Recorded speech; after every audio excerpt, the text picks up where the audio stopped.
The people outside. Yeah, go ahead. Go ahead. Thank you. Thank you very much. We have thousands of people outside. They're trying to get in. They're slowly coming in. What about starting in about an hour from now? No? No way, right? Let's go. They'll get in. They'll hear the end of the speech, I guess. I just want to thank everybody. It's been amazing. And for the folks across the river, I'll tell you what, Omaha, right? Whoa. Whoa. Whoa. You know, I wasn't sure if I should mention. I mean, you know, I'm here for the Iowa stuff. And I said, well, I tell you what, I was greeted backstage from a lot of people from Omaha. I think I should mention.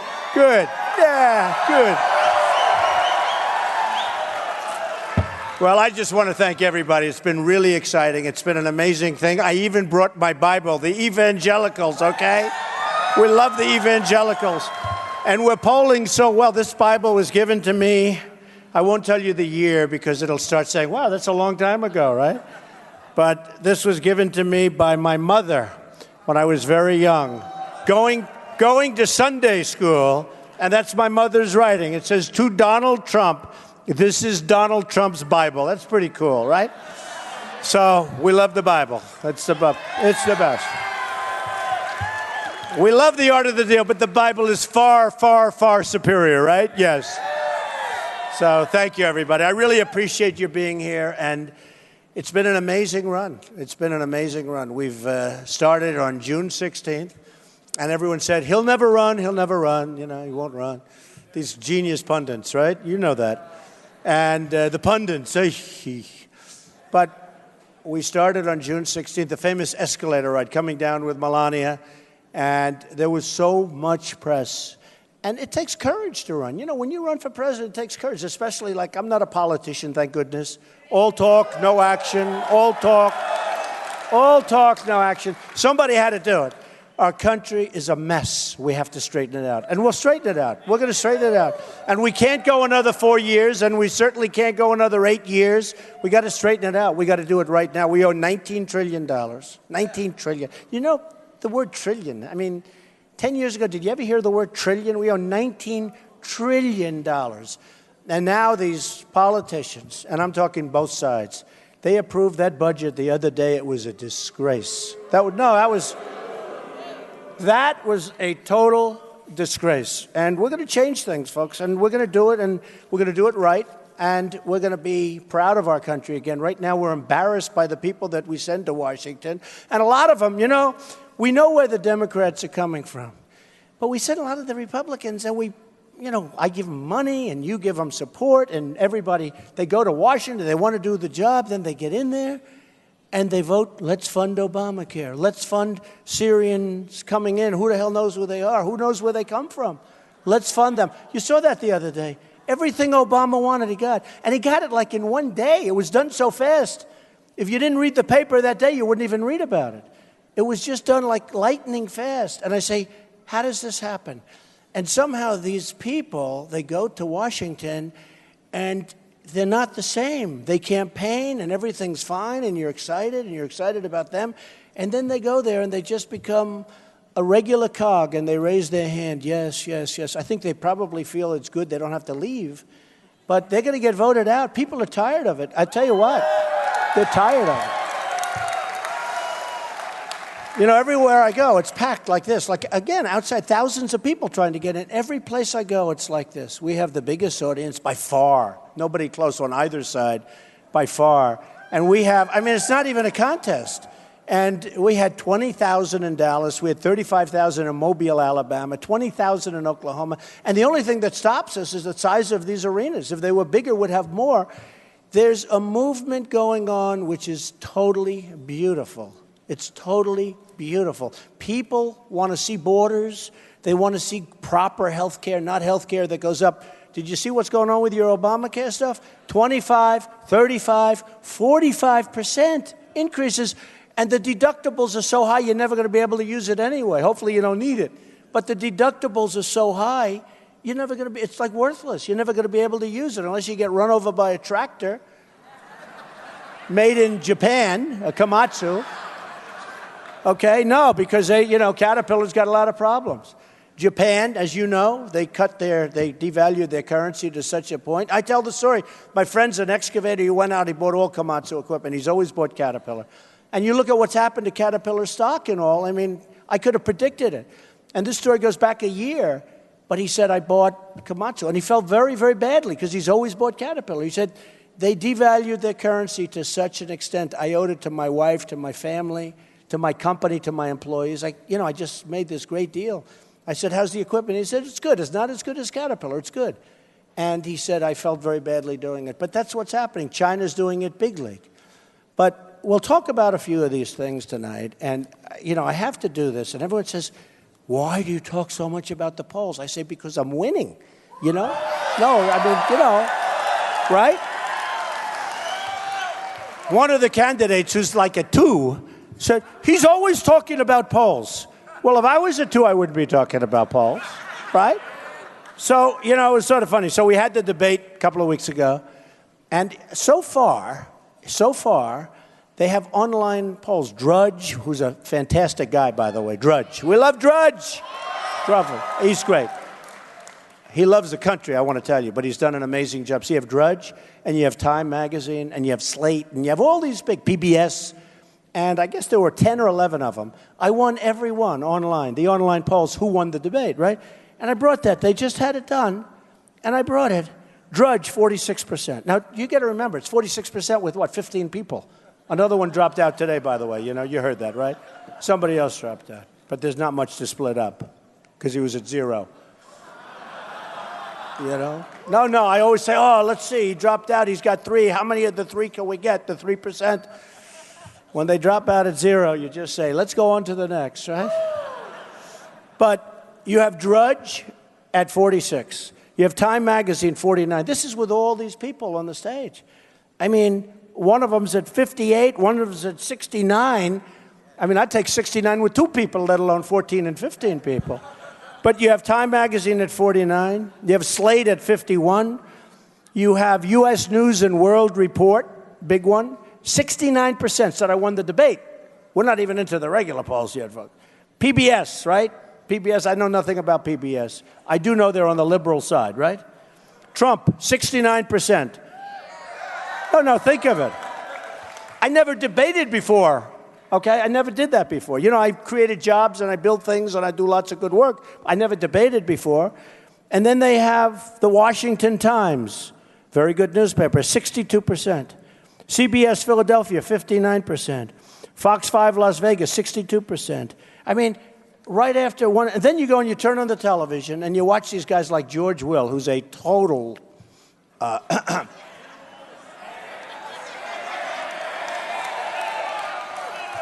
and guys like Karl Rove that don't have a clue. He still thinks Romney won, No, he does. He goes around saying, I think Romney won. And you have, Krauthammer treats me terribly. He's slightly better than he used to be, slightly, like about 2%. He's sort of like, but they treat me terribly. And you see all these polls, and these are online polls. These are hundreds and hundreds of thousands of people calling in right after the debate. And you see it, and it's almost like they don't want to use these polls on television because they say, well, we don't consider them, I consider them much more accurate than when you do like 300 people, okay? I think they're good. They think that I'm sitting at the thing typing out hundreds of thousands so I win a poll. It's not worth it, believe me. When you see the cost come in at the end of the month on your phone bill, it's not worth it. But it's been amazing. And then you go back and you turn on television because the press is so dishonest. It's look at all of them. No, it's true. It's true. They never scanned the room. I was in Dallas. We had a stadium, and where the Mavericks play.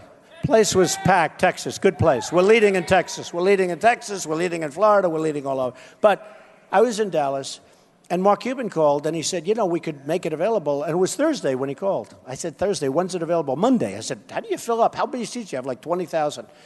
Within like a day, we had 20,000 people, and we showed. And my wife, I went home. I thought I did a good job. Everybody was very happy. They all left. And I go home. My wife said, were there many people? I said, what, many people? It was a stadium. He said, no, they kept the camera on your face. They never, ever show the crowds, okay? They never, ever show the crowds. No, it's incredible. It's really incredible. They won't, look, they don't turn the cameras. Even when the only time they turn the cameras is when we have a protester. If somebody stands up and says a couple of things, the cameras immediately go and turn. It's the only time they don't do it. It's really terrible. It's really terrible. Last night I was watching one of the, newscasts, one of the socialist newscasts, and they stood up and they said, 3,000 people is like a small crowd for me. And they said, Bernie Sanders, it was incredible. They go, Bernie Sanders had 3,000 people. When I have 20,000 people, they don't say anything. In Oklahoma, I had 20,000 people standing in a park, and nobody knows how many people. Nobody. They never showed the park. Never. But this guy has 3,000 people. And by the way, he's sinking fast, Sanders. He's really going down. No, he's a communist. He's a Forget about socialists. I think he's a communist. He wants to bring your taxes up to 90%. No, think of it. The guy wants to bring your taxes up to, whatever, and give some people free. But, he's paying for it, folks. You're paying for it. Lots of luck. Enjoy yourselves, okay? But he's literally, people are talking about a 90% tax rate. Who would be happy paying 90% in taxes? Not too many people. No, it's terrible. But it was really interesting. I said, and Bernie Sanders tonight had 3,000 people. That's like the smallest crowd that I could possibly have. And it's really disgusting. So the press, I just want to say, folks, they are so dishonest. Now, with that, Reuters, good outfit, Reuters, they just came out a little while ago. Trump, now this is the poll. This is no longer the debate stuff. Now we get into the big stuff, right? Trump, 39.1. Think of it. Second place was Cruz, 13. And Rubio was 11. No, think of it. They don't report that on television. They never put it on. They never put it on. Now, I have to tell you, because the Iowa polls are, amazing, because it's so ridiculous. So, CNN, I know, and I love you too. Nice guy. He's a guy, and I love him, okay? Am I allowed to love him? I love him. So, CNN came out last week with a poll. 36, Cruz 16, Carson 14, Rubio 12, Christie 4, Bush 3. Can you imagine Bush? He spent, think of this, $59 million. 59, and he's at 3. You know what? See this woman in the front row? Very attractive woman. You would be at 7, and you wouldn't have spent anything, okay? It's true. For nothing. For nothing. It's crazy. So they came out, and no, it's amazing. Do you see the ads he's doing every time I turn? It's an ad about me. Now, I killed him in the debate. I got 67. He got 1. He came in last in the... But here's what his ad is. He's lecturing me, which he did. They're showing him in the debate, and I'm standing there waiting to answer. And do you remember my answer? I said, Jeb, I've got 42. You've got 2. You started out right here next to me, and now you're going to be falling off the dais and you won't even be there next time. Okay? No. It's true. That was one of my answers. That wasn't even my best answer.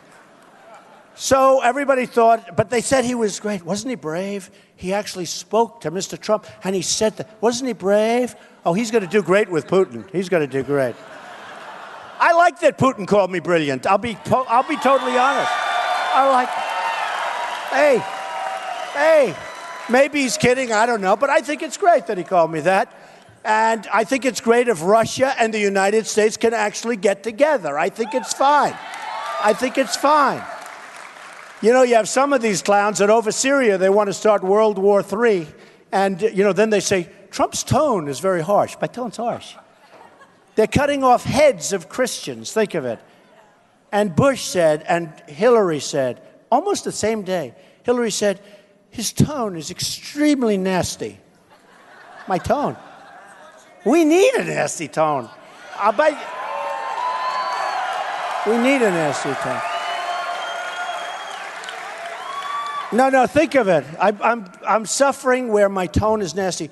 And even with the people, we throw them out. The first time some guy, he was a really rough guy, he's throwing fists, he's shouting, bad guy. So the security, which is fantastic, it wasn't even my security, it was the convention center. Uh-oh, here they come. Look at these photographers. Oh, I can't stand them. I can't. And then they go out and they sell the pictures and they make a lot of money. That's all right. Shoot all you want. Who cares? Right? You know, let them shoot. Why aren't you back there with everybody else?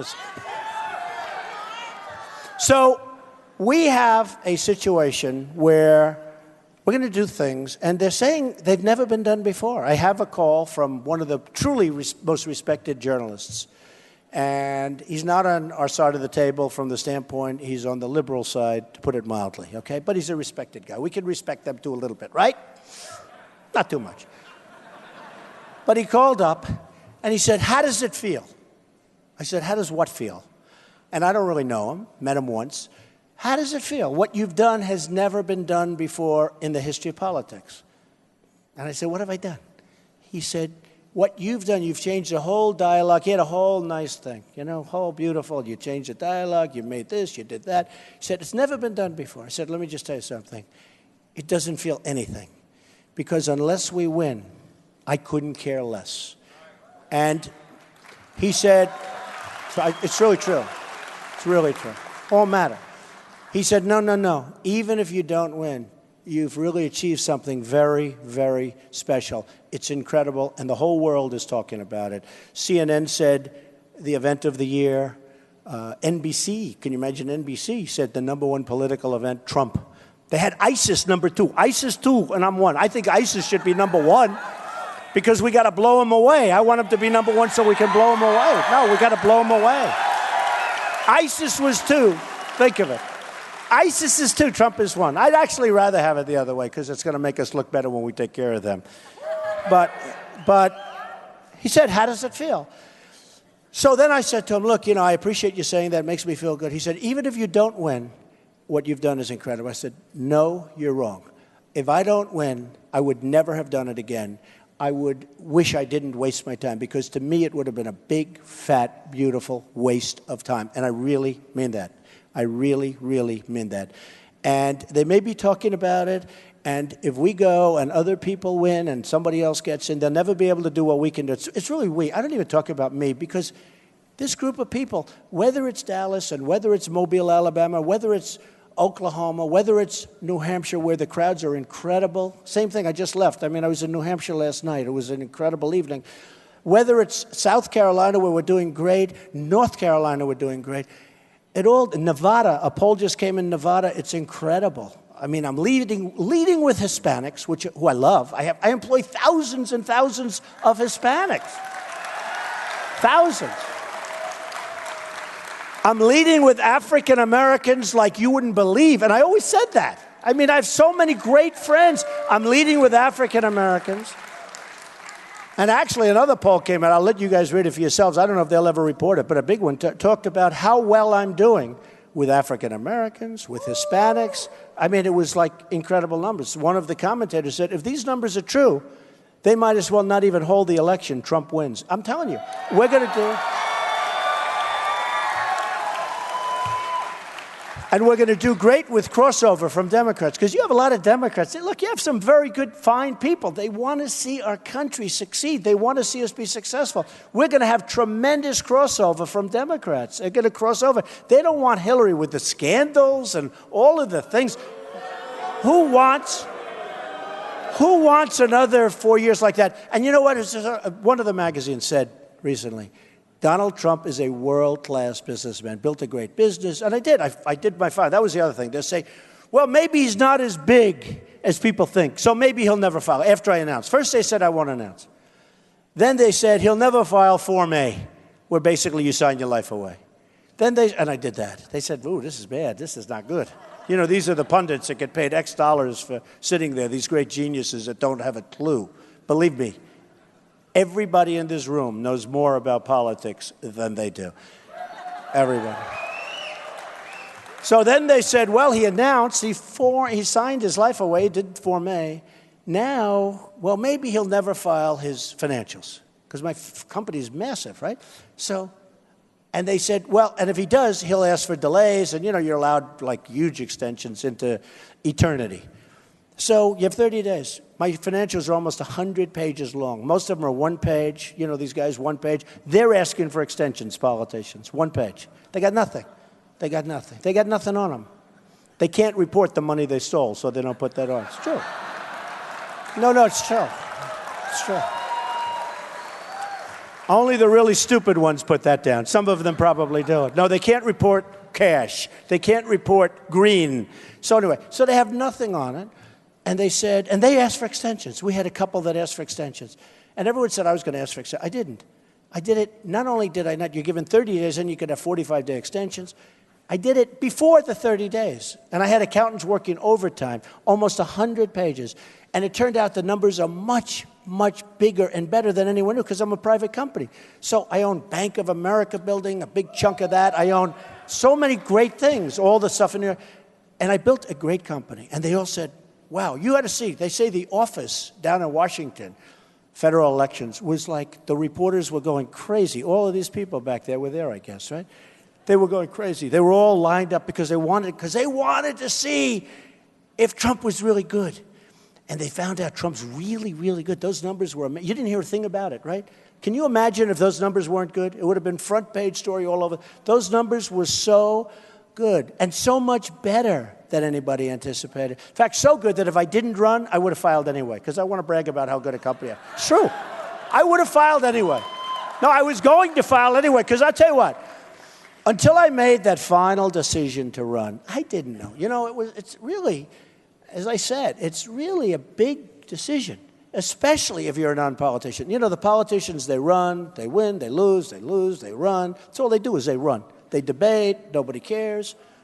But with me, it was like a big thing. I mean, it was big. Plus, I gave up a lot. Plus, I'm self-funding. I'm putting up my money. I'm putting up my money.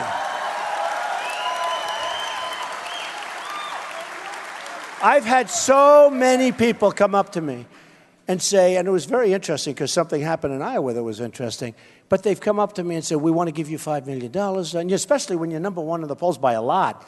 They want, I mean, these people are coming up, and it's against my grain to turn down money. My whole life has been, I take it. I've been very greedy, you know. But now I'm going to be greedy for the United States. I mean, I don't care about my company.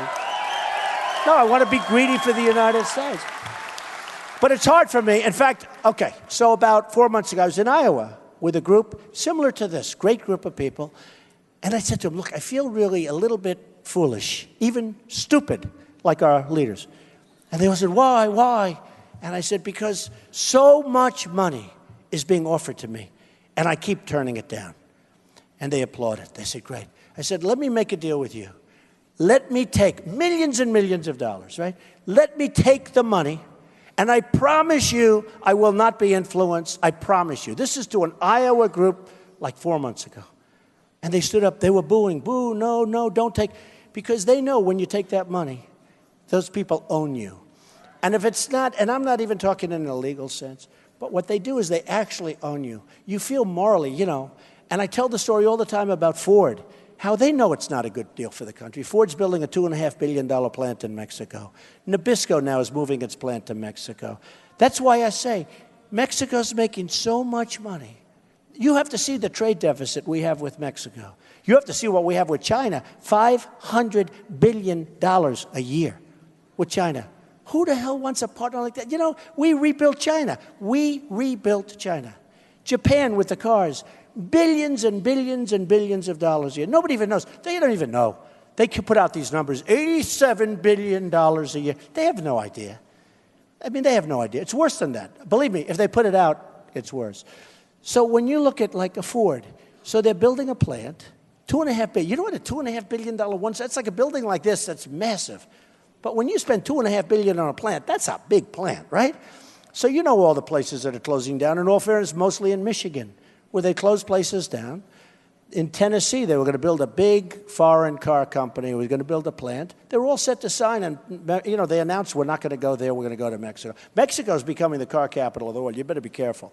Mexico is really doing a number on us, both at the border. And I love Mexico, and I love the Mexican people. So many, I told you, work for me. But their leaders are so much smarter. They're so much more cunning than ours. They're so much more cunning. They're just smarter. And they're not controlled by the kind of people that we have that are around the seams. So what happens is, let's say a Hillary gets in. She's raised millions and millions of dollars. She's doing fundraisers. She's begging people for money, right? And the people that put up millions of dollars, a guy gives her $5 million, and he's a lobbyist or he's a special interest, and he wants Ford to be there. So she's a smart person. So she says, no, no, no, it's bad for a country. We're closing up other plants. Bad. By the way, they make the cars and then they bring them over, no tax, no nothing. We get nothing. I went to Wharton, right? We get nothing. You don't have to go to Wharton. You can go to high school. You don't have to go to high school. We get nothing. We get nothing. We're led by stupid people, folks. We're led by stupid people. Stupid people, believe me. So we get nothing. So she could say, or a guy like Jeb. By the way, who would you rather have negotiating? Trump or Jeb? Let's go. Jeb. Trump.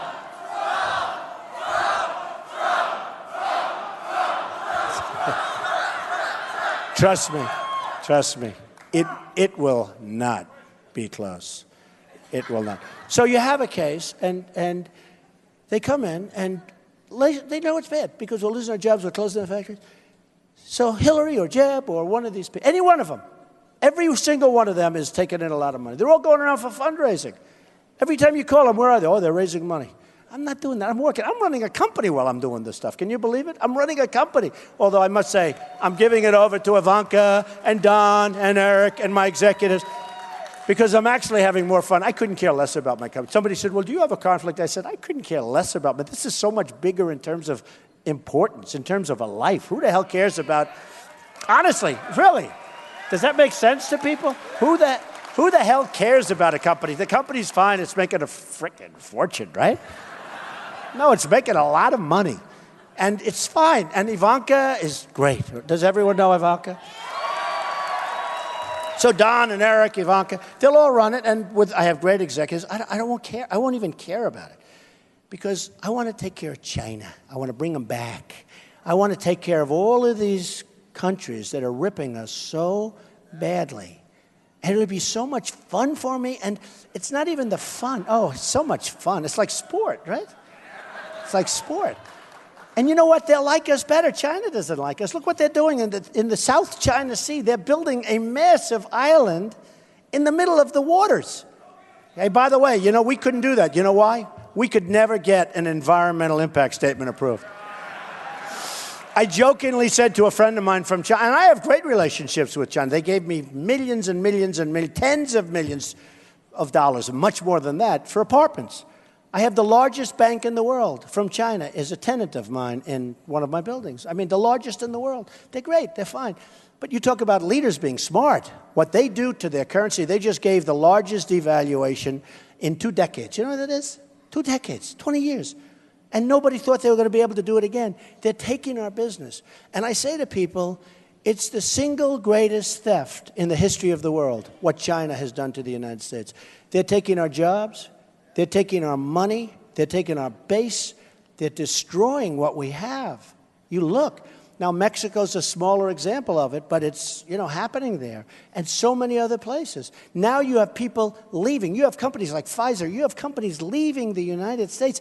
Thousands, tens of thousands of jobs, ultimately millions of jobs. They're leaving because they can't get their money back in. There's trillions of dollars offshore that they want to bring in. Everybody agrees they should do it. The Democrats and the Republicans, they all agree. They can't make a deal. It's been like that for 3 years. So what's happening is companies are leaving because they get better treatment, they get better tax treatment, and they can get their money. They can't get the money in. Who would say no? Can't? They make money outside of the country. They want to bring it in, and we tax them so much that nobody brings it in, so it's not a question of that. We get nothing. And what we do is you lower the tax, get the money in, and let them spend the money in our country. Everybody agrees they can't make a deal because we have a president that doesn't work hard, and he's not persuasive other than to get some votes. He's just not persuasive. You've got to get these guys in a room. You've got to make a deal because this is trillions of dollars we're talking about. And now it's called corporate inversion. I don't know how many people know. It's an interesting word, but it's corporate inversion. They just leave. These other candidates don't even know what the terms mean. They're never going to do anything about it. They're never, ever going to do anything about it. So we have so much to do. We have not a lot of time. You know, we're sitting on a bubble. It's a really dangerous bubble. And we've had bubbles before. You know, the early 90s, that was a big, fat, ugly bubble. You remember the tech problems and all of the other problems? I mean, I think we're going to put it to shame. And I must tell you, if it's going to pop, I want it to pop before I take office rather than after, because I want to fix it as opposed to, they'll blame me. I'll be in office for 2 days, the bubble pops, and all of a sudden, oh, Trump did a bad job. Obama won't be blamed. I don't want that to happen. Let it happen in his term. But I'll tell you what, we have tremendous problems, and we're going to solve those problems, and we can solve those problems. But we have to bring sanity back to government. I know the greatest business people in the world. I know them. They're friends, they're enemies. I know them. I don't care if they're an enemy, if they're good. But I know them. Some are horrible, horrible human beings. They are. They're terrible. You wouldn't want to have dinner with them. You would throw up all over the place if you had to have dinner with them. I'm telling you, some are horrible people. Who cares? Who cares? I don't care. Some are wonderful people. Not too many, to be honest with you. They're very rich. They don't want money. They don't want their salary. They call me all the time. The biggest guys in the world. Donald, I'd like to straighten out. I know a lot about Japan. I'd like to equalize with Japan. Meaning, Japan sends us millions of cars. We give them nothing. We give them nothing. You're a little bit involved. Some beef, right? And half the time they send the beef back. Right? Look, they send it back. It's not good enough. Well, you know what happens? It goes back and forth. After about 6 months, they take it, right? They call it Kobe beef, and they charge you 10 times more for it because it's aged. It's aged. That's what happens. That's what happens. But seriously, I mean, these people they call me the biggest people, the best people. And I know the best. I know some that are overrated. I know some that nobody ever heard of. They're better than all of them. Carl Icahn's a great guy, big, powerful business guy. He called me. He endorsed me. A tremendous guy. He wants to get involved. Like, if I take Carl Icahn, I say, Carl, we have such a trade imbalance. We have such a deficit with China. Do me a favor. Work it out. Trust yourselves, folks. It's going to be just fine. It'll be just fine. It'll be just fine. And he's great. And I have others. They're great. And you just give each one a country, let them have fun. I mean, they'll make a great deal. They're making deals. We're dying. We're dying, folks. We can't lose the kind of money that we're losing. But we're losing our factories. We're losing everything. We're going to have nothing left. And you know it better than I know Newton, Iowa, where I helped the people in Newton, Iowa. I saw it probably 4 or 5 years ago. Anybody from Newton? Good. Am I true? Did I help you guys out? Look, I mean, she doesn't even know who the hell I am, but she said you did help. No, but Newton and other places, so many businesses are going to other locations where they're given incentives to leave the country. I mean, essentially, they're given incentives to leave. We have to stop it. And we have to get our great people. You know, if you look at places like China and Vietnam, which is our new threat, I mean, that's going to be another tough one. But if you look at these places, they put these really tough, smart people in charge. These are people that sort of came up through bump. They didn't come up because they gave a political contribution. You know, we put donors in charge. I tell the story, Carolyn Kennedy. I mean, has anyone heard the story? Anybody? Right? It's incredible. A few people. Can I tell it again? Do you mind? And she's a very nice person. I say that because my daughter Ivanka says she's a very nice person. Okay, so she's nice because I love Ivanka. Ivanka's great, right? By the way, Ivanka would be pretty good in this position, I want to tell you. So, Carolyn Kennedy, she's on 60 Minutes because she's the ambassador to Japan. That's a very important position, especially with regard to trade. So they said, how did it happen? Well, I went to the White House and I said, I have nothing to do. I'd love a job. They said, well, would you like to be the ambassador to Japan? She goes, what? Really? Really? She couldn't believe it. She has no experience at this. And then they have Abe, who's the head of Japan. He's a very smart guy, best they've had in 50 years probably. And they show 60 Minutes. I was on 60 Minutes too. Did anyone see the 60 Minutes? You know who I was on with? Putin, right? That's why. I mean, boom, boom, boom. We had the same night. We got very high ratings. 60 Minutes really likes Putin and they like Trump, right? But you know, it was very interesting. So they show Carolyn, and she's being wined and dined. They're having state dinners they're treating her so good, and she's all happy. We don't need state dinners. My killers don't want to have state dinners. They want to get the hell back home. They want to make great deals. And they're wining and dining her. And I just see it because I'm so good at this stuff. It's so easy. And she's just ready to, whatever you want, I just love. She was so happy. But here's somebody, she's not supposed to be in that position, in all fairness. She's not trying. She might be a nice person. She probably is. But she's not going to make a deal, especially when I watched the whole thing so ceremonial. And if you go out, you'll find, actually, somebody went out and checked these people. And they wanted to see if I was fairly accurate in my description, because they said you were like almost perfect. She couldn't believe she was getting the position. And these are the people. We put donors in. We put special interests in. We put lobbyists in. And if we don't put them in, we do whatever they want us to do. So when they go to Hillary Clinton on Ford, right, she'll say, no, it's a bad deal. Listen, Madam President, can you imagine? Oh. Believe me, women, if it's got to be a woman, which I'm all in favor of someday, it shouldn't be Hillary. It shouldn't be Hillary. Shouldn't be Hillary. It really shouldn't be. But, you know, they'd say, Madam President, we really have to remember that these people helped you out. Well, but it's not a good deal for America. Well, he gave you $5 million, and he represents Ford, or he represents Nabisco, or he represents whoever it is. Oh, boy, well, that's, okay, I'll do it. Boom, deal's done. With me, okay? They come see me. They say, President Trump, this is not right. No. They say this is, first of all, I have business instinct, okay? You know, and a lot of these people don't even know if it's a good deal. They have no clue. They probably think it's wonderful to lose $505 billion a year with China. Isn't it when they call him our partner, our great partner, okay? Yeah, I'll make him a partner, but we're going to be equal partners. We're not going to be stupid partners.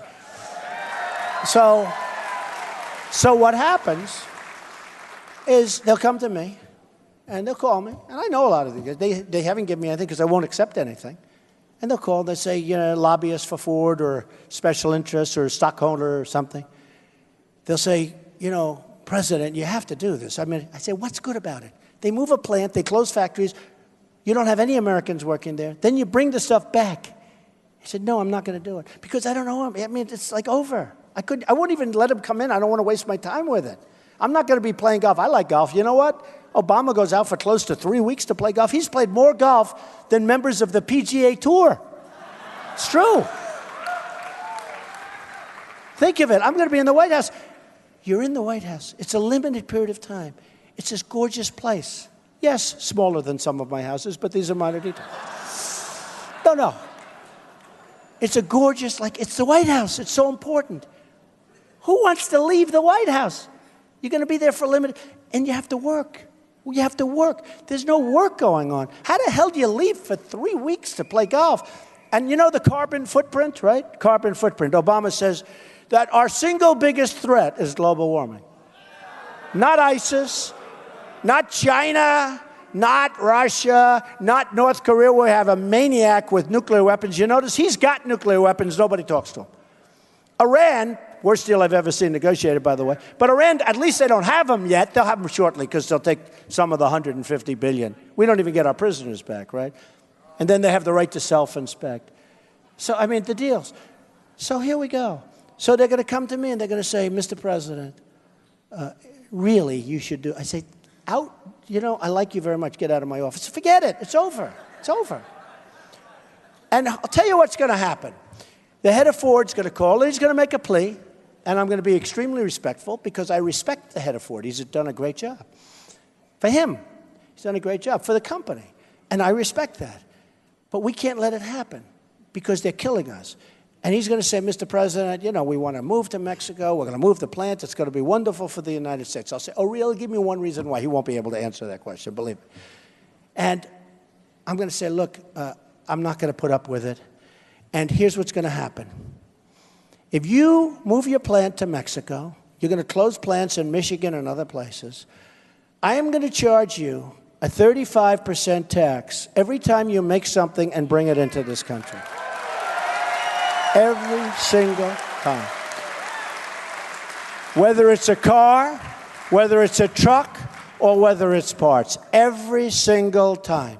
Because we get nothing out of these deals. You look at NAFTA, you look at those companies. I left New Hampshire, you go up to New England, you look at those buildings that are just emptied out where people move to other places, in particular, in this case, Mexico. It's like unbelievable what happens. It's unbelievable. So I would say that they will call me within 24 hours. If they're really, really tough, they'll wait a little longer. They'll put in a second call. I'll say, no, thank you. They will call within 48 hours, and they'll say, Mr. President, we've decided to build our plants in the United States. Okay? That's what's going to happen. So, let me give you odds. I say 100%, okay? No, I say 100. I mean, unless they're on a suicide mission, it's 100%. It's not like, oh, gee, let's think about it. They'll probably make a couple of little calls. I'll be called by a couple of other guys. They'll hire some very expensive people in Washington who I couldn't care less about. Many of these people I've hired, I know them, okay? Look, who is better at this game than me? I got the old post office on Pennsylvania Avenue in the Obama administration. Who the hell is better at this stuff than me? Okay? Nobody. Nobody. I'm building a hotel where they have the old post office, the best site in Washington, D.C., and it's going to be great. But I got it in the Obama from the General Services Administration, who are very talented people and good people. And they wanted to see something great. And they did the right thing because we're going to do something great there. But we got it. I got it. I mean, I really know the game. And I know the good parts and the bad parts. I know the really ugly parts. And we're going to have people building factories and plants and things back here. We're going to stop the stupidity. We're going to stop with the incompetent leadership. We're going to stop with the donors getting jobs that in many cases, they own companies and they're negotiating for those companies and they're the ones that are representing us. It's insane. So I'm self-funding. And I have to tell you, when I was with that other group in Iowa, I said, you got to do me a favor. Let me take the money. They all stood up and they went crazy, negatively crazy, like even some booing. I don't hear too much booing. They hated the cunts. I said, but I promise I'll be loyal to the country. But they went crazy and they said no. And I realized then it's a big deal. And now I mentioned it in the speeches. I'll tell you why. Because a lot of people don't know that I'm self-funding. And it seems to be a much more important thing than it is. My people are very professional. And I do a lot of things that they don't agree with, but that's okay. They don't even mind because it ends up being right. Like illegal immigration, I came out. They were a little bit, boy, that was tough. Recently, I came out on the radical Islamic terrorists. We got to come out. We got to come out. And I took a week of hell, right? And then all of a sudden, you got to see television today. The most liberal people, they're saying, well, you know, Mr. Trump does have. I was going through crazy. Rush Limbaugh, who's an incredible guy, said, Donald Trump has received more incoming than any human being I've ever witnessed. And then he goes, has a press conference and doubles down instead of apologizes. People want me to apologize. And now I'm watching, and I'm seeing where they're saying, amazingly, they're saying, well, you know, Donald Trump has a point, and yeah, I have a point. I have a big point. So that's the story. We have to be smart. We don't necessarily have to be politically correct. I mean, if we can, that's fine. But we don't have time for it. I went to an Ivy League school. I can be more politically correct than any guy in Washington. Believe me, I'm smarter than they are. I can be more, no, think of it. And you know the other thing? You know, they always try and belittle. My crowds are the smartest people. My crowds are the smart. I know it. I know it. Look at the people. They like to say, well, you know, they're lower this, lower that. They're so disgusting. And we have the best people. We have the smartest people. You know, it's like one of those things. I know. And you know what? If my crowd wasn't, I'd tell you. I'd tell you it's okay. Nothing wrong. But we have the smartest people. We have the smartest crowds. And then they'll say they're older. They're not older. Look at all these kids. I got kids in. No, it's crazy. Look at them. What they're doing is trying to marginalize you. What they do, thank you, man. What they're doing is trying to marginalize. They're very, very disturbed because this is a movement. I'm telling you, this is not like a normal situation. When they call me and they say there's never been anything like this in the history of United States politics, they're not kidding around. They mean it. This is a movement, okay? This is people that we used to call the silent majority, but it's not really that good a term because you folks are noisy as hell. You're tired of it. It's like the noisy majority. You're tired of it. You're tired of it. So things are happening, and it's exciting, and it all starts with Iowa. Sorry about that. Sorry about that. You know who I'm talking to? Omaha. Sorry about that. I love you, Omaha. I love Nebraska. I love Nebraska. I love Nebraska. You know what? Nebraska can do us a big favor. Okay, Nebraska, you listening? Do us a big favor. Okay, good. Who's from Nebraska? Real fast. Wow. Wow, that's a lot of people. Okay, Nebraska. You do us a big favor. The fact is, Iowa comes first, right? You have a lot of friends. Even though they're from Iowa, you have a lot of friends in Iowa, right? You call every one of them on February 1st, and you make sure they get out and vote. Okay? And I'll tell you, for the folks from Iowa, I have to tell you, there's a big move on to push Iowa to the back of the pack. I don't know if you know that. You know, you have a great tradition here. And I've fallen in love with so many people. You're right. Whatever he said, he sounds... But there's a move on, thank you. There's a move on to move Iowa and, by the way, New Hampshire to the middle of the back of the pack. And I give you my word, I love the whole process. It's an incredible process, whether it's the caucus or the vote. There's a great history to this. There's an amazing feeling that you have when you come to Iowa. It's important, and it makes you important, to be honest. I mean, think of it. If you were the 25th state or the 50th state or the 40th state, they want to move you to the back of the pack. I give you my word that I win. You're not moving anywhere. You're staying right where you are. You're staying right at the beginning. I'm telling you. Nobody even knows why they want to do it, but there's a big move. You can ask your political people, but there's a big move on, and you're staying where you are, so you can just count on it. I just want to, before I get and finish off, I had to give you the rest because I'm so happy about this. I love it. I love it. I love it. Monmouth poll, very respected. Trump, 41, second place, 14. National poll. Not bad, right? Fox, 39 Trump, second place, 16. Listen to this one. Respected poll, Morning Consult. Trump, 40, second place, 9. You don't hear this. They don't tell you this on television. And believe me, if I'm wrong, it's a headline tomorrow, so I have to be telling the truth. ABC, Washington Post, right? I mean, no control over either, trust me. They don't like me at all. They don't like me at all. Trump, it's too bad. Trump, 38, second place, 15. 38. PPP, that's public policy polling. I'm winning there. Monmouth poll, 41-14. I mean, the whole thing, it goes on, but I have to do this because we love Iowa. Come on. Ready? Iowa. You ready for these polls? Listen. Iowa. Yeah. CNN. Okay, is that good? Yeah, CNN. Good, right? Yeah, good. I like them. When they give me a good poll, I like them. When they give me a bad poll, I don't. Okay. But listen to this poll. And this is in Iowa. I'm at 33. Second is Cruz at 20. You don't hear that, right? No, you don't hear it. You don't hear it. It's a crazy deal. You don't hear it. Nobody talks about it. They don't talk about it because the poll's so good, they don't want to talk about it. I think it would be very easy for me to tell these guys, yeah, if I came in second, I'd be very happy. Because I feel confident. I mean, second, I think, great. But I should even say, if I come in the top 4, be very happy, that way, if I come number 2, they'll say, oh, well, he overperformed. I don't want to say that. I want to win Iowa. I really want to win Iowa. And again, the evangelicals, the Tea Party, we're doing unbelievable. I mean, we're doing unbelievably. And I think we're going to win Iowa. So I'm really trying to, I'm going to be here for that last couple of weeks. I'm going to be here. I'm going to be here so much. You're going to get so sick of me. You're going to say, this guy, please get him out of here.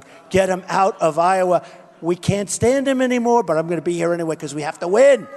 Okay?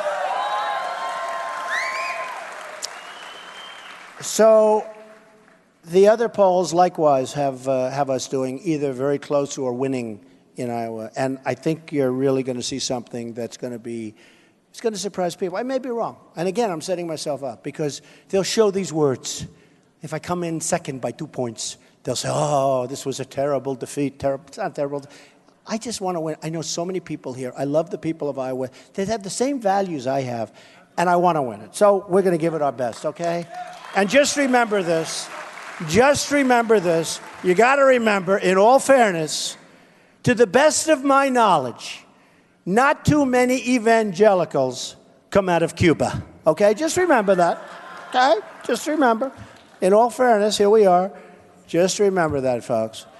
When you're casting your ballot, remember, I have a lot of support from amazing people. Franklin Graham said incredible things about me the other day. We have so many pastors and so many ministers in favor, and it's just very important to me. Okay, so that's enough for the polls. Now, when I first started this journey, and this is very important, I was talking about trade. I was talking about Mexico and borders, and I was talking about border security, which is so important. It turned out to be very important. I tell you what, if I didn't mention that during my opening, where you talk about getting hit, I was hit for 2-3 weeks. I couldn't believe it. I said, am I going to have to go like this for 6 months? Even I said, I don't know if I can take it. Oh, really? He says, uh-oh, I didn't know you could do it. Don't worry, I'll take it. But what happened is after 2 or 3 weeks, people started saying I'm right. Just like with the radical Islam, just like what was going on there. I mean, we got to get to the bottom of it. Well, here, all of a sudden they said, you know, you're right, there's tremendous. Then you had Kate in San Francisco killed. You had Jamil, an unbelievable young man whose father, I think, is one of the greatest guys. Jamil Shaw, going to be a quarterback, was applying to Stanford and great schools, great athlete, student, wonderful guy. Was coming home and an illegal immigrant came, shot him right through the head. Just right through it, for no reason. And his father's waiting for him to bring a sandwich from the deli. And they just shot him, just for no reason. They were told, shoot him. They wanted to kill people. They wanted to kill people. That's what happened. They wanted to, wasn't supposed to be here. You had the woman in California 2 months ago. She was a veteran, 66-year-old veteran. She was raped, sodomized, and killed by an illegal immigrant, okay? Now, I'm not even talking about the economy, because the economy is being hurt by it. We're losing a lot of jobs by it.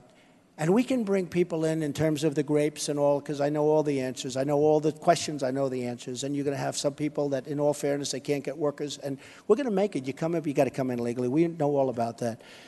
But we have to do something. And my whole thing was about border security and trade, and you all heard it. And Obamacare, we're going to repeal it, we're going to replace it. We are. And I'd speak. And by the way, I don't use teleprompters, right? You see a teleprompter? Unless it's a very good one that's invisible, there's no teleprompter. And I'm not reading a speech. Look, here are my notes. That's my notes for my speech, okay? This is from the heart. I'll tell you, honestly, it's from the heart. A friend of mine said to me, he's a very successful guy, unbelievably. I was speaking in front of 21,000 people. He said, where are you speaking tonight? I said, so-and-so. He said, how many people? I said, I don't know, over 20,000. He said, what are you going to say? Have you prepared your remarks? And then he went and he watched and he couldn't believe it. He said, man, he could never do that. I said, you know what? There's so much love. I really mean this. There's so much love in these rooms. And it's the same here. You're interchangeable with all of the others. There's love. There's love. These are incredible people in our country. That's what I've learned. They're incredible, and they're really, really smart. Because when phony reporters write phony stuff, it's like, it almost helps me. How many times did they write these false stories, and everybody said, oh, that's the end of Trump. And my polls go up. They call me, sir, I'd like to tell you, you just went up 6 points. I said, I did, right? Because I'm telling the truth. And sometimes when you tell the truth, you're hurting yourself politically. But I tell the truth. And we have to tell the truth. We can't play games anymore. We can't play games anymore. But I said to my friend, I said, there's such love in the room. There really is. That it's like easy to do. It's not hard for me. And I have a good memory and all that stuff, like a great memory. You know what you're going to say. But it's not that. It's easy because there's love in all of these places. Whether it's here, whether it's like last night in New Hampshire, it was love in that room. I go to New Hampshire, I go to South Carolina, I go to Virginia, I go to Nevada. There's love. It's all like, it's like a big love fest. We're in love with our country. You know what? We're in love. It's really true. I don't know if you, and I'm saying this very seriously. We're in love with our country. We see we're smart.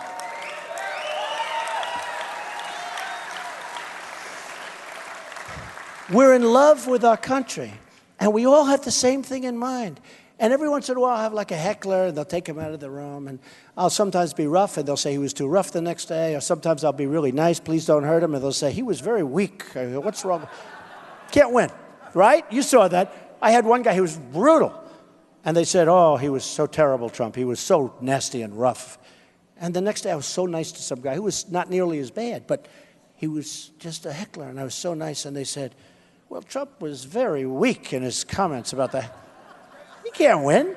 I mean, you can't win. But it is true. And I say, I could take some of those hecklers. Now, some of them are on drugs and or alcohol. It's true. No. By the way, it really is true. When you see guys stand up and willing to jump off the top of a balcony into people, I mean, you think they haven't had a couple of little shots of something up the arm? But assuming they weren't, I really believe if I sat and talked with them for 15 minutes, I would say, look, we're all in this, whether you're a Democrat, liberal, whether you're a conservative, Republican, we just want to make our country great. We want to take it back. We want to create jobs. We want to have a good living. We want to live well. We want wages to go up, but we want the wages to go up where you really earn them. You go out, you do a good job, you work, like the people in Iowa. And I really believe I could talk people, and you want to be able to have great education. You want to be able to end Common Core and create. You want to be able to protect our Second Amendment. We got to protect it. We've got to protect our Second Amendment. We're getting killed with the now they're talking about getting rid of bullets. You know, they're having a hard time with the gun thing. So they say, well, what we'll do is we'll look at the ammunition. We'll look at the bullets, and we'll get rid of the bullets. We got to protect our Second Amendment. You know, I was with a group from New York that's totally into like the gun control thing, and I'm the exact opposite. And Paris had happened, and 130 people were killed, and many more are going to die. You know, I have many people in the hospital that are really in bad shape. And these thugs went in, and that's what they are. And the press calls them the mastermind of the group. Mastermind. I call him the guy with the dirty hat. And I have been lecturing the press for 2 months. Don't ever use the term mastermind. He's not a mastermind. I guarantee he's got a very low IQ. He's just a thug. I call him, you know the guy with the dirty hat. Fortunately, he's dead now, so that's good. But the guy with the dirty hat. And you know, I haven't heard, in all fairness to the press, I haven't heard the term mastermind used again. It's really good. Because these kids are being taken and they're being radicalized over the internet. And they see these guys on television and they have the anchor saying, the mastermind of the group is now free and he's looking here and we're looking for him over in France and Germany. I say, why do they keep calling him a mastermind? They know nothing about him. Guaranteed low IQ. So he gets a few people in there. They all have guns, right? In Paris, you have the toughest gun laws in the world, they say, or among. And France, too. Nobody has a gun. You don't have guns. So what happens is these guys walk in with guns. Easy. If you want a gun, you get a gun. So they walk in with the top-of-the-line stuff, big, powerful weapons. And they say, boom, boom, boom, boom. 130, many more are going to die. Okay. And I say to my friends, they're good people. They're not bad people. But they believe in gun control. I say, let me ask you a question. When they're shooting all these people and they're helpless because they have no weapons whatsoever, the guy is actually saying, next, get over here. Boom. Get over here. Boom. So horrible. Say, wouldn't it be great like a guy like that guy right there? If he had a gun, raise your hand. If he had a gun, a guy like that guy right there, okay, my man. If he had a gun, a woman like this or you, even though she's got a big Nebraska sweatshirt on, right? But wouldn't it be, think of it, wouldn't it be great if there were 4, 5, 6, 10 people carrying weapons in that room? You wouldn't have 130 people dead. You might have some, but you wouldn't have very many. And the dead ones would be the guys doing the shooting. So I do this argument, and I find it fascinating because I argue in front of groups of people with these people. These are real militant people about guns. They can't win the argument. They're totally, they give up. They can't even, the argument's over like in a few minutes. So I said, did I convince you? No. I said, all right. So you're never going to convince them. We have to protect the Second Amendment. Just remember that. We have to protect it. We have to. We have to protect And I will protect the Second Amendment. My sons are members of the NRA for many years. They're great shots. I'm a member of the NRA, too. I'm not a great shot, actually, at all. But my sons are really into it, and they're members for years, and they hunt, and they do everything. But they love the NRA, and they understand the importance of guns. They understand the power of guns. And they also understand mental health. This is a mental health problem, and that's what we have to start talking about. This is a mental health problem. So when I went around, I would talk about all of these issues, and then Paris came about, and I started talking about what we have to do. And I came out very much against the Syrians coming in because there's this migration. Did you ever see anything like it? These are all young, strong people. These are men. And many of them, I said, first I'm looking, and I'm saying, that's a lot of people. Then you look, and you don't see very many women, and you don't see very many children. And then you see these guys are all young, and they're strong as hell, and you say, why aren't they back fighting for their country? And then you see a story like appeared, I don't know if you saw, 2 stories that appeared last week. One was that they stole a passport. ISIS, these are not stupid people. They stole passports, U.S. passports, and they stole the passport machine. They took the passport machine. That's one. The other is that many of these people on the line, and they were going into Norway, I believe, and they had cell phones. Now, this is immigration. Why do they have cell phones? I mean, who's paying their bill? What's going on? It's sort of strange, right? Think of it. In the migration, they have cell phones. Hey, how you doing? You want to go out tonight? What's going on? No, where do they get... Now, here's the problem. On the cell phones, they had, you saw this, the ISIS flag. They had horrible events on the cell phones, like beheadings and things. These are people that are in the migration. And we have this guy, Obama, that wants to let them in. This could be the great Trojan horse. You know what I'm talking about with this? This could be the great Trojan horse of all time. Of all time. And all you have to do is look at Germany. I mean, can you imagine? I was supposed to get Man of the Year, Person of the Year, right, from Time Magazine. I was on the cover a month ago, and it's an honor. It's Time Magazine, even though it's getting smaller and smaller and smaller all the time. There it is. Hey, hold that picture up. Look at that guy. What a great guy. Give me that picture. Can I have that picture? Just get it. Can you guys do me a favor? Give me that picture. Let me see it. Look at this picture. I was very proud of being on Time. I've been on there a number of times, but these are minor details. Oh. This one, who cares? Yeah. It's all right. Actually, I like that picture. I just didn't like the story. Look, Time Magazine. Here, Keith, give that back. I don't want to steal your picture. Give it back. But, so I was supposed to give it back. You can't steal it, Keith. He came here. I'll have to sign it for him later. But I was supposed to get, and everybody, all the pundits were sitting around, yeah, Trump gets it. Not that they were thrilled, but Trump gets it. And I said I won't get it, because I know how life works. They're not going to give it to me. And they gave it to Merkel. Take a look at what's happening in Germany. Angela Merkel, she's, head of Germany. They're pouring in the crime, the problems. I think it's horrible what they've done. And by the way, I have a bigger heart than everybody. I want to take a chunk, a big, fat, beautiful chunk of Syria, and I want to build a safe zone and let these people, because we got to help them. And we've got to have the Gulf states who have contributed nothing, in all fairness, nothing. These are immensely wealthy countries. They're not taking any. They've given very little money. They have to put up money. Folks, you got to put up the money. And we protect them. We protect them. You got to put up the money. And we have to do that, because on a human basis, we have to do something.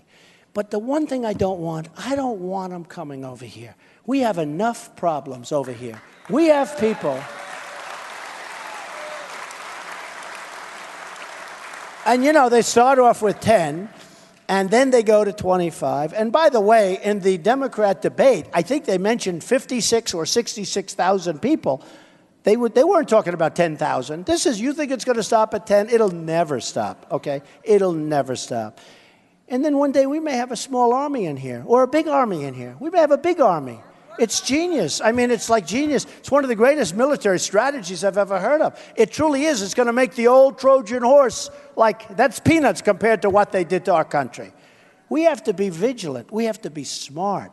We have to be sharp. We have enough problems. We have to rebuild our infrastructure. We have to rebuild our schools, our highways, our airports. We're like a third world country. We can't be doing these games. You've got people, they don't want to move to Minnesota and be 10 degrees below zero. They want to stay in their country.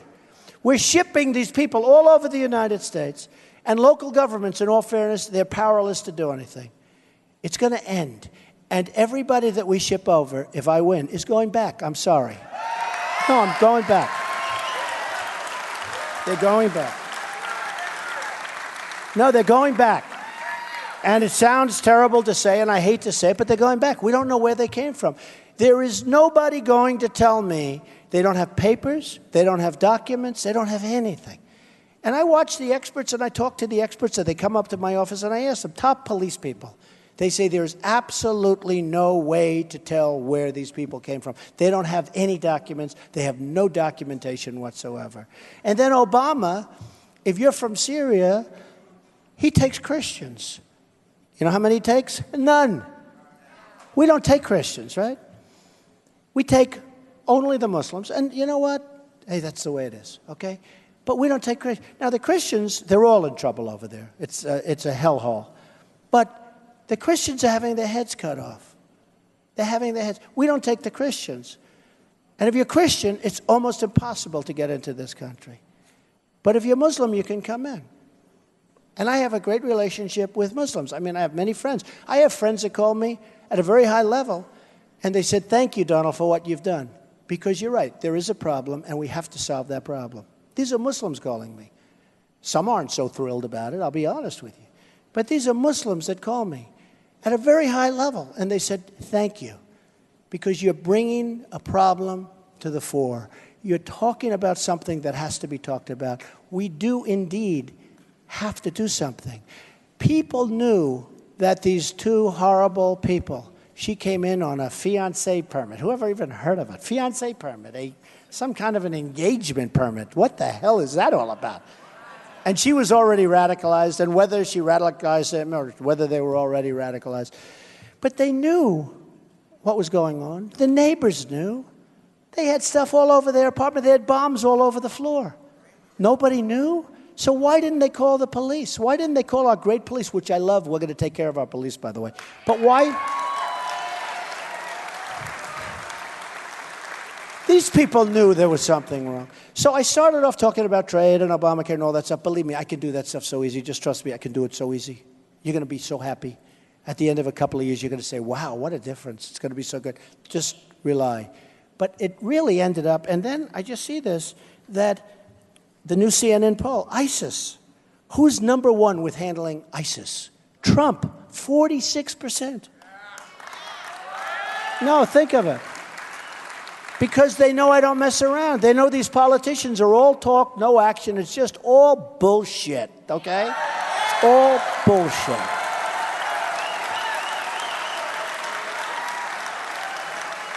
So, ISIS, Trump gets 46%. The rest of these people are down in like the low numbers. It's like when you have 46% and you have like 15 more left, how much is left for anybody else?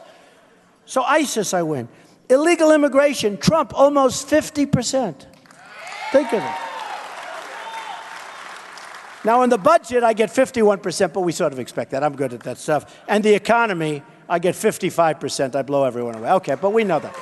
But what's happened is people want security. They want safety. And they know I don't play games. We're going to have safety.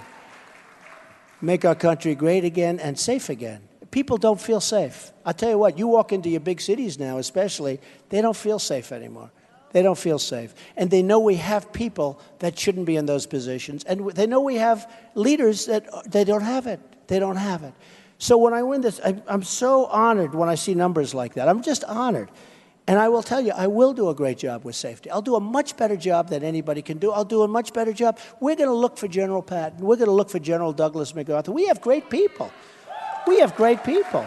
You know, we've gotten rid of a lot of our great generals because they were too tough, too crude. They spoke badly. They were really, I mean, one in particular, he's supposed to be phenomenal. He's supposed to be, but he uses foul language, okay? You know what would happen to General George Patton if we had him today? He wouldn't make the rank of corporal, okay? So we're going to find the General George Patton. We got him. You look at West Point, You look at the Air Force Academy, you look at the Naval Academy. We have unbelievable people. We've got to find the right, and I've always been good at finding people. I've always been good. When I see these guys go on television, our generals, they go on television. What the hell are they doing on television? I don't want my general. George Patton isn't going on television to say, well, you know, we're going to attack them from the front, and then we're going to attack them from the back, and then we're going to do this and that. And then it turns out to be true. And Obama announces, we're leaving Iraq on a certain date.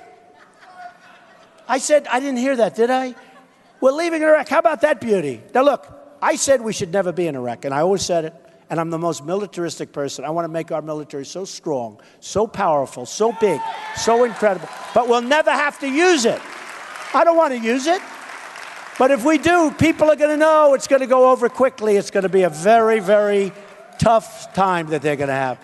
We had General Ordiano the other day. He retired. He's on another show. And he shouldn't say this, honestly. He's retiring. But he said, our Army, I believe he said Army, is the least prepared that it's been in our history. Now, he may have said since the Second World War, but I think he said, I only want to refine it for these guys because I don't want them to say, well, he misspoke. It was the most unbelievable. He said the least prepared, I think from inception, but, you know, let's take it to the Second World War. Is that okay? The bottom line, we're not prepared. And we should be more prepared now than ever before because people like Hillary Clinton have done such a bad job. I mean, the entire world blew up during her term. Obama, the entire world has blown up. You look at this mess. But here's a guy who says, we're leaving in 18 months, and gives a date. So here's the enemy. You know, believe me, they don't want to die so much. You know, you hear so much they want to die with the virgins and the this and the that. Believe me, if they can live, they'll live, okay? And they are very protective of their families. Remember, I said that, okay? Very protective. It's very important. Because the families know what they're doing. You think their family doesn't know what they're doing? Their families know. But here's the thing. We have a situation where when something happens, we have to react. We have to be unpredictable. When Obama said, we're leaving on a certain date, I immediately said, watch, the enemy's going to go away, and they're going to come back 18 months later. That's what happens.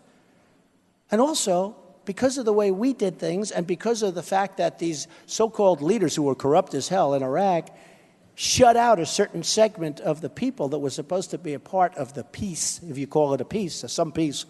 That's where ISIS came from, folks. That's where ISIS came from. It's all stupidity. It's all leadership. Don't forget, I wrote a book in 2000 before the World Trade Center came down. I mentioned, right, surviving, well, I did a number of them before that, but just, I mentioned very specifically, who? Osama bin Laden. I talked about Osama bin Laden because I saw this guy on television. I saw him in the papers, and he was a very threatening guy. And I talked about Osama bin Laden. And one of the anchors, Joe Scarborough, good guy, he said, wait a minute, Trump wrote about this guy before the World Trade Center came down. He was talking about Osama bin Laden. We need that thinking. We have to have the right thinking. And I said, don't go into Iraq. I didn't really believe the weapons of mass destruction, but I said, you know what? For years, you had Iran and Iraq going like this. 10 feet, 10 feet, 10 feet, then they rest. Then another decade, 10 feet. This forever. They fought, they fight. That's what they do. I said, if you obliterate one of the two, in this case Iraq, what you're going to do is you're going to let Iran take over the entire Middle East. Now, who would have thought that we were going to help them by giving them $150 billion and all of that in the worst deal ever made, okay? Who would have thought that anybody could be so stupid to make that deal? Who would have thought that Kerry and Obama did not read The Art of the Deal? No, seriously, who would have thought it? We don't get anything. We don't get our prisoners back. Now, think of this. They just said last week, we are now going to start negotiations for the prisoners. What about last? Why didn't they do this? You don't do this later? But they want a lot. They said, we want a lot. Can you believe this? All we had to do is go in, first thing, we want our prisoners back. They will say no. No, they'll say no. And then we'll say, that's okay, bye-bye, and you leave the room. You go back home, you double up the sanctions. Within 48 hours, they call you and they say, we'll give you your prisoners. That's the end of it. So simple. It's so simple. But can you believe that we go out and we make a deal and we give them everything? We got nothing. They're going to have nuclear. They don't even need to develop nuclear anymore. They can buy it. With $150 billion, you don't need you can buy the nuclear better than they'll ever make. Believe me. They'll buy it. $150 billion to a terrorist state, and a state that hates us. And they're saying during the negotiations that our people are stupid, that our negotiators are stupid, that we're making a great deal. If I'm making a deal, and I see a guy go out, and they're having lunch, and he's saying Trump is stupid, what a stupid deal. I don't care what deal it is, I'm not making it. It was so insulting. They're marching in the streets of all over Iran. They're marching in the streets of Iran. They're marching all over. And you know what they're saying? They're saying we love this deal. And they're celebrating. Before the deal is even over, their negotiator, who happens to be very good. I watched him on television, being interviewed by Charlie Rose. And I said, there's no way John Kerry can handle this guy. Slippery guy, very good negotiator. Look, he does a good job for his side. We have to change course with our country. And we're going to change course. And I'll tell you, the most important thing we're going to change, the most important thing I can tell you is this. It starts on February 1st.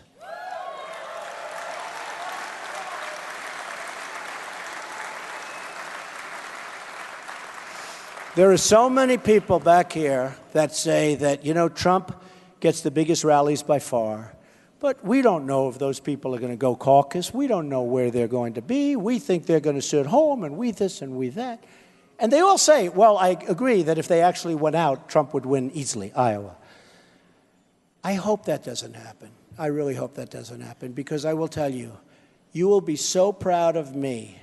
You will be so proud of yourselves, and you will be so proud of our country.